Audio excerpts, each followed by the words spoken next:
স্বরাষ্ট্র উপদেষ্টা lieutenant general Mohammad Jahangir Alam Chowdhury বলেছেন, সীমান্তে ফেলানির মতো হত্যাকাণ্ড আর দেখতে চাই না। শনিবার রাজধানীর পিলখানায় বিজেপি সদর দফতরের সীমান্ত সম্মেলন কেন্দ্রে বিজেপির ঊর্ধ্বতম কর্মকর্তাদের উদ্দেশ্যে তিনি একথা বলেন। বিজেপিকে পেশাদারিত্বের সঙ্গে নিজেদের দায়িত্ব পালন করার আহ্বান জানিয়ে স্বরাষ্ট্র উপদেষ্টা বলেন, ফেলানির মতো হত্যাকাণ্ড আর দেখতে চাই না। সীমান্তে পিঠ প্রদর্শন করবেন না, নিজেদের উপর অর্পিত দায়িত্ব পালন করুন। এ সময় দুর্নীতি থেকে নিজেদের দূরে রাখতে বিজেপি সদস্যদের প্রতি কঠোর নির্দেশনা দেন তিনি।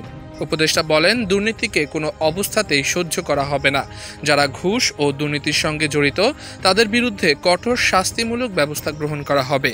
প্রয়োজনে তাদের চাকরিচ্যুত করা হবে। তিনি বলেন, বিজেপিকে আইন অনুযায়ী কাজ করতে হবে। সীমান্ত সুরক্ষা ও চোরাচালান প্রতিরোধ বিজেপির মূল দায়িত্ব বলেও উল্লেখ করেন স্বরাষ্ট্র উপদেষ্টা। 2011 সালের 7 জানুয়ারি কুড়িগ্রামের ফুলবাড়ী সীমান্তে বিএসএফের হাতে নির্মমভাবে নিহত হয় নাগেশ্বরীর কিশোরী ফেলানি। বাবার সঙ্গে ফেলানি নয়াদিল্লিতে গৃহকর্মীর কাজ করত। বিয়ের উদ্দেশ্যে সে দেশে ফিরছিল।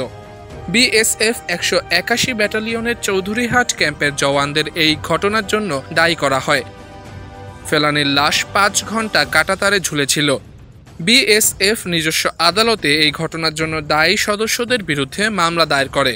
পরবর্তীতে বাংলাদেশের সীমান্তরক্ষী বাহিনীর বিজিবির পক্ষ থেকেও বিএসএফের সঙ্গে বিভিন্ন বৈঠকে ফেলানি হত্যার বিচারের জন্য চাপ দেওয়া হয়।